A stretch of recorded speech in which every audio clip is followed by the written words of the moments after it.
Hello, this is Brenton Harrison of New Money, New Problems, and your host for the New Money, New Problems podcast. If you've been keeping up over the last several months, you will know that a big portion of our audience has federal student loans, of course. And one of, at least from a financial perspective, the biggest things that people are wondering about for this incoming presidential administration is the impact on federal student loans. Is the public service loan forgiveness program safe? Is income-driven repayment safe, and the like? So as a result, over the past couple months, we have done some crossover episodes with Escape Student Loan Debt. Escape Student Loan Debt is not connected with our advisory work at New Money, New Problems. It is a separate podcast and a separate business. But because the subjects and the interest align, we've been posting some crossover episodes. And last week, we did a webinar over at Escape Student Loan Debt called The State of Student Loans, where we talked about all of the things that I just mentioned and more. Touched on private student loans, what you should do based on whether you should stay with the SAVE plan or switching to another plan, the eligibility and the like. So what we're going to do this week is we're going to post a snippet of the replay from that podcast. If this is something where you want to access the full replay, we'll put the link in the show notes for you to be able to do so. But this is one of the snippets that we talked about at the end of the webinar, where we go through 3 different scenarios in terms of the amount of student loan debt that you have relative to your income, and talk about what your strategy should be depending on the camp in which you fall. So I hope this is beneficial to you. Next week, we're going to have some of our favorite moments from the podcast throughout the year that we share. But this week, wanted to give you some information that's quick hitting, that is relevant for a big portion of our audience. And hopefully, if you are in this camp, it is relevant to you. So tune in. Let's get some money. From New Money, New Problems, it's the New Money, New Problems podcast, a show for successful professionals searching for the tools they need to navigate financial opportunities and obstacles they've never seen. Negotiating compensation, purchasing your first investment property, helping your family with money, the highs and lows of entrepreneurship. New money brings new problems that require new solutions. Join us as we work through them together. I'm Brenton Harrison, and this is the New Money, New Problems podcast. So now, based on all that information, let's talk about some strategies for where you stand. If you have private student loans, this is where you come into play. If you are considering refinancing to a private lender, this is also where this information will be valuable.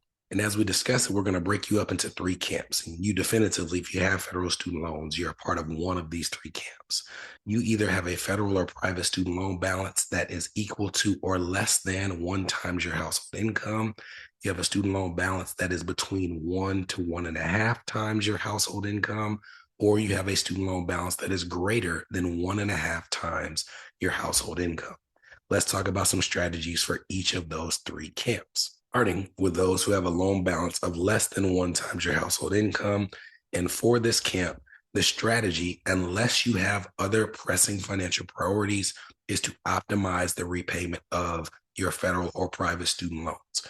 I say that caveat because let's say that, the goal would be long-term to pay off your loans in full for the least amount of money over the smallest period of time, but you do have significant credit card debt, or you are trying to take care of building up your emergency savings. Well, in that strategy, it may still make sense to take advantage of an income-driven repayment plan, even though it's not the best optimized strategy for your student loans long-term, so that you can focus on those other priorities. But once student loans have gotten on equal footing of your other priorities, it is highly likely that you're not going to have your student loans forgiven if you owe less than what you make on a yearly basis. Because going back to that partial financial hardship, as you saw on the previous screen, it's highly likely that you wouldn't have a payment under an IDR plan that would leave any remaining balance after 20 or 25 years. As a matter of fact, you may not even make it to 10 or 11 years. So if that's the scenario, instead of leaning on IDR, you would instead want to optimize your repayment strategy by finding the best combination of low interest rate and flexible repayment period and payment. Notice that I didn't say to find the lowest interest rate and the fastest repayment period. I said to find the best combination of those factors. The difference is the lowest interest rate and lowest repayment period may lead to a high payment, that does not fit with your other financial priorities. You can definitively find a low interest rate if you're going to sign up for some 5-year repayment period. But if you're paying $1,500 a month towards your student loans and you're not able to save, you're not able to address your retirement needs, you're not able to pay down other debts, that's not the best strategy for you. It may be a better strategy to find a higher interest rate over a longer repayment period with a lower payment, because that allows you to both pay it off while also addressing other areas. Now, I will say that when it comes to federal student loans, in most times they have lower rates than what you would find with private lenders. And they also have more options and more flexible payment strategies when it comes to the ability to defer or forbear or income driven repayment plans, standard plans, and the like. However, interest rates on federal student loans are actually pretty high right now. And there are scenarios in windows like this where you could potentially find a lower interest rate with a private lender. And if the goal is to optimize repayment, there could be a scenario where it makes more sense to refinance that federal loan with a private lender. Or you may just say, and some people are saying this, even if it doesn't make the most financial sense, I am tired of trying to keep up with all this information going on with federal student loans. I just want to have this stuff paid off with a lender that doesn't change the terms and doesn't change the rules. And as a result, I'm going to refinance. That's not a bad strategy if that's something that gives you more peace of mind. If you are pursuing private student loans, there are some things that you want to be aware of as compared to federal student loans that work in your favor. Private student loans, they base your interest rate and terms off of a number of factors. Things like the SOFR index, which is something that they use to determine interest rates on a quarterly basis, monthly basis in some cases. They look at the credit score that you bring to the table and also the dependability of your income. And they also look at things like your cosigner's finances, if you have a cosigner, and if you had a cosigner in the past and you're trying to get them off of your loan. And I highly encourage you to do so, because if you were the person who took out the loan for your schooling, the cosigner has an equal responsibility to pay off that debt, which is something that if you have the ability to release them of that obligation, I would definitely consider doing so. If you co-sign for someone else and you need to get off that loan as fast as possible, when they have improved finances, they can actually refinance with a private lender that will release you from the co-signing responsibility, or the current loan that they have may have a cosigner release option, which you can investigate. It would require the primary borrower to submit information about their current income and credit. But if it is a strong enough profile, they could consider removing you from that loan, even without a refinance. Now, when it comes to the unique features of private student loans, there are a couple. The first, and I tell people who are either trying to refinance an existing private student loan or they have federal student loans and they're considering refinancing the private lender, I tell them to check rates for private student loans at least 3 or 4 times a year. And the reason that that is so easy to do is because, unlike most forms of debt, where in order to get your interest rate, you have to have a hard pull of your credit, which negatively impacts your credit score. With private student loans, you can get a pretty good idea of what the rate would be if you formally applied to a soft pull of your credit. So that means that not only can you check interest rates frequently, but you can check with as many different lenders as you see fit, as frequently as you see fit, which is why I tell people, whenever it comes to a form of debt that you're considering taking on, you want to apply with at least 3 different lenders. That is doubly true when it comes to private student loans, because there is no negative credit impact when you apply with 3 lenders versus 7 lenders to see which can give you the best terms and the best interest rate. Another consideration when it comes to private student loans as compared to other forms of debt is that if you do decide to pull the trigger and submit a formal application, which would lead to a full hard credit pull, but you're getting a better fee, you're getting a better interest rate, you're getting a better repayment period, and maybe 2 or 3 years down the line, there's another scenario that pops up that is even better than your current student loan. Unlike other forms of debt, like a mortgage, where there's closing costs when you refinance a loan, with private student loans, there are no origination fees or closing costs, which means that you could conceptually refinance a private student loan 10 or 15 times. There's not going to be a negative financial consequence based on the amount that you owe because of those lack of origination fees. So if you're in the camp where this makes sense to you, that camp being you owe less than 1 times your household income in student loan balances, then these are the types of things that you need to consider. Next, let's go to camp number 2. These are people who owe between 1 and 1.5 times the household income. This is a camp that really has to make a decision based on what makes sense given the balance of their finances. Because the good thing that this camp has going for them is, at least when it comes to income driven repayment plans, they are likely going to have a partial financial hardship. Now, the downside, however, is that if you have between 1 and 1.5 times your household income, there's also the distinct possibility that even though you have a lower payment under IDR, it's still going to pay off your loans before they're forgiven in 20 or 25 years.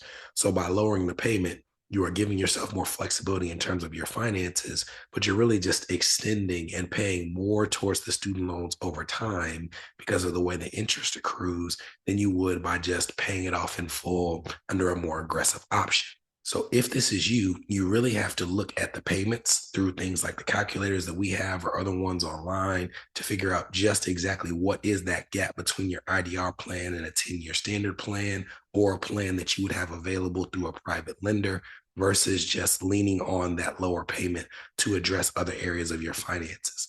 For example, let's say that there's not much of a gap, but let's say that you do some calculations and your payment under an IDR plan is $150 a month less than it would be under the 10-year standard plan. But because that's still not that much lower, you do some calculations and find out that you're going to pay off your loans in 16 years if you continue making that payment.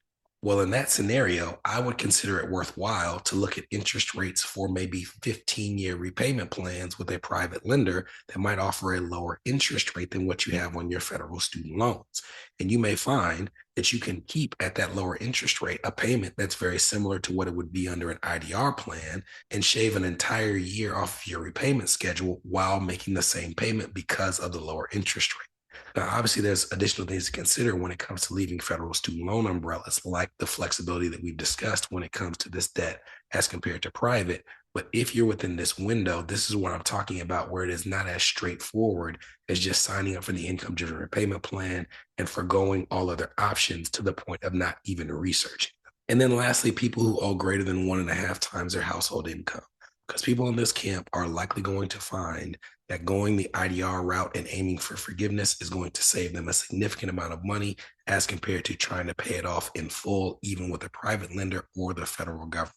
So if you can save $300 or $400 a month, and you're going to have your loans forgiven in 20 years under pay, as an example, then it wouldn't make sense to pay that additional money to pay it in full over 20 years with the federal government, or even refinancing at a slightly lower interest rate with a private lender, because of that huge gap between the payment savings under IDR. So if this is you, the strategy is to optimize the income driven repayment plan payment that you are making.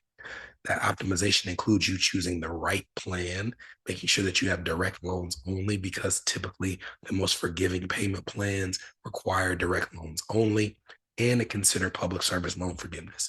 We talked about it last night on the actual live version of this webinar, but I can tell you that when it comes to people with significant student loan debt, I think that the availability of public service loan forgiveness is often discounted.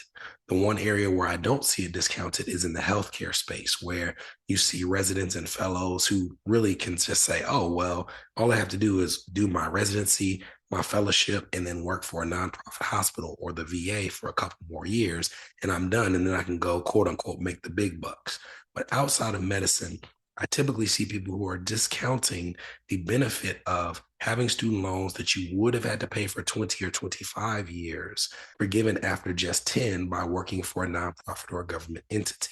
So yes, you may make a decent amount more working in private industry, but if you're telling me that that additional amount requires me to pay $500, $1,000, $1,500 a month towards my student loans for 10 or 15 years longer than if I just worked for a nonprofit or a government entity for 10 years, I'll take working for the nonprofit or the government entity.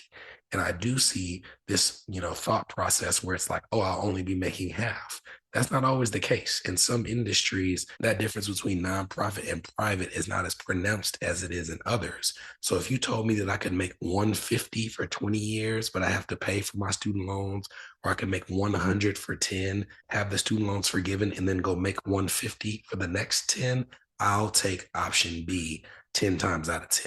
So that's something to consider if you find yourself drowning in student loan debt and you're looking for a way out, a career change within the same industry, but with a different sector. public versus private could be something that's in the cards. Optimization also includes making sure you use all the information we just shared to find the right income-driven repayment plan for you. And then also, once you have chosen your plan, understanding what helps lower your payment while also benefiting the other areas of your finances. If you're looking on screen, you're looking at a formula that shows discretionary income. Given your different payment plans, you're going to pay either 10% or 15% of discretionary income towards your loans each month. But that formula for discretionary income is adjusted gross income minus a certain percentage of your federal poverty level. Federal poverty level is a little too deep to get into on this call, so we're going to focus on reducing adjusted gross income, which reduces your discretionary income, conversely reduces your student loan payment. And there are some key ways that you can reduce your adjusted gross income that are available to any taxpayer.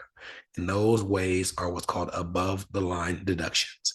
Those are things like your pre-tax retirement contributions, be they 401k contributions, IRA, 403b, 457. If you're an entrepreneur, half of the self-employment taxes that you pay each year go to reduce your adjusted gross income.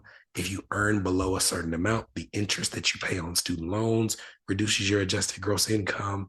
And if you have access to an HSA, FSA, or dependent care FSA, all of these things reduce your adjusted gross income dollar for dollar, meaning that if you have $5,000 worth of above the line deductions, it reduces your AGI by $5,000 as it does your discretionary income. And that has and can have an outsized impact on a reduced student loan payment.